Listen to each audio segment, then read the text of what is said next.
Je ne sais pas si j'ai répondu à la question. Si, c'est exact. Alors, il y a aussi quelque chose, c'est 16 ans après, il y a une continuité entre les deux ouvrages, à la fois dans les personnages et dans la trame. Vous reprenez la fameuse trame des carnets, c'est-à-dire que vous vous réfugiez un petit peu derrière des personnes qui écrivent presque à votre place. On retrouve des personnages, et puis on retrouve également la même chose de transmission, à savoir que la transmission se fait par des journalistes. Pourquoi avoir utilisé cette trame du carnet? C'est quelque chose qui est plus facile pour vous, ou qui vous permet peut-être plus de liberté dans le langage? Je ne sais pas, c'est parce que, en fait, je trouve que c'est le carnet, c'est de première personne, c'est une voix très intime. On dit les choses dans le carnet, on ne dit pas aux autres. Donc, aussi, on ne peut pas écrire un roman avec le titre 1000 femmes blanches sans avoir la voix d'une femme, franchement.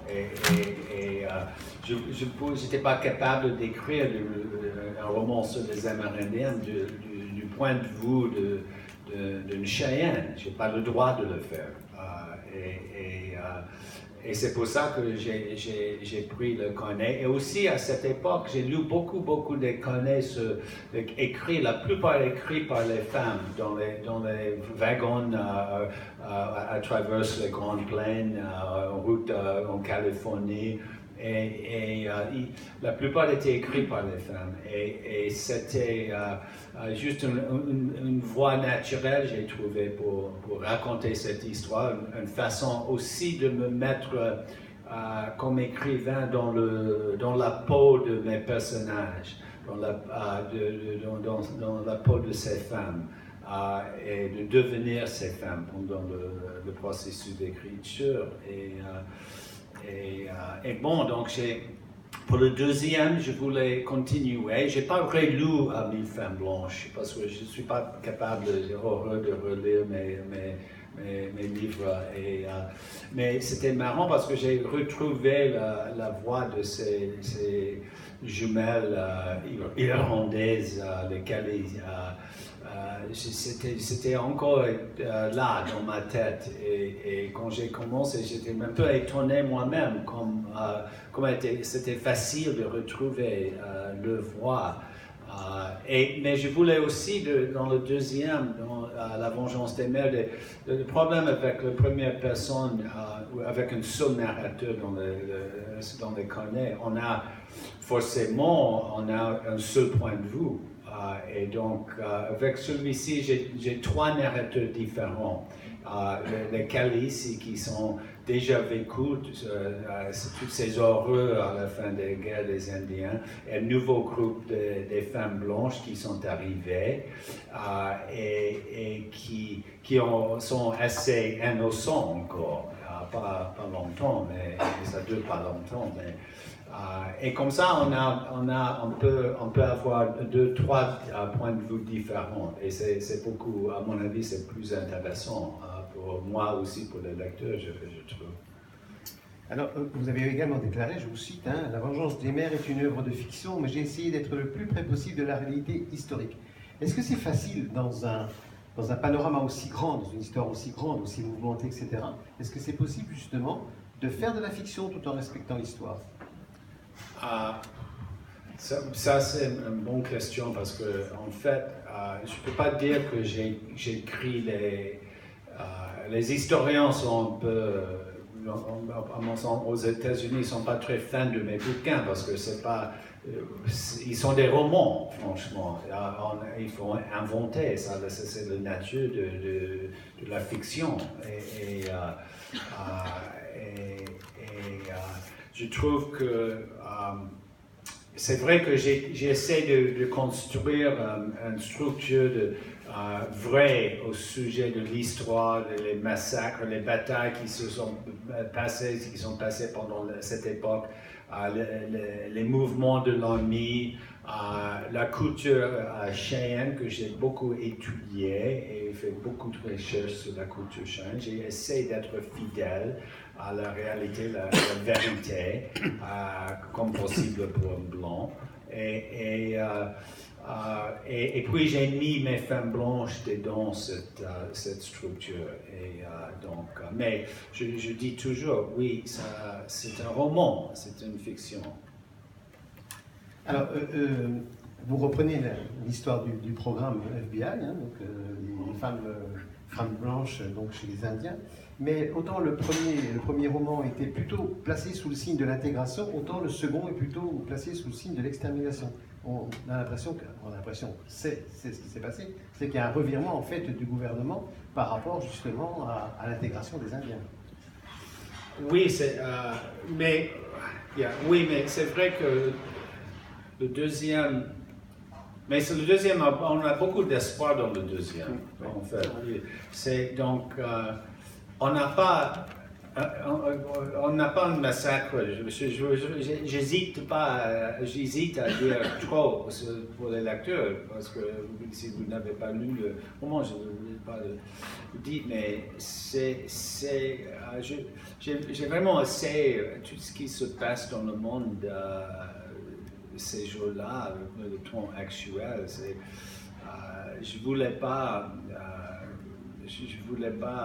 Et c'est aussi une fonction d'âge, je crois, de l'âge, parce que je ne pouvais pas écrire un roman déprimant qui finit avec un massacre, et je ne pouvais pas le faire.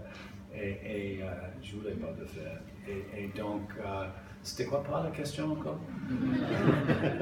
Que le second roman était plutôt consacré de la part du gouvernement à l'extermination. Oui, c'est vrai que ça, c'est une période désespérée dans la vie des Indiens. C'est les dernières quelques... on a encore 1 an, 2 ans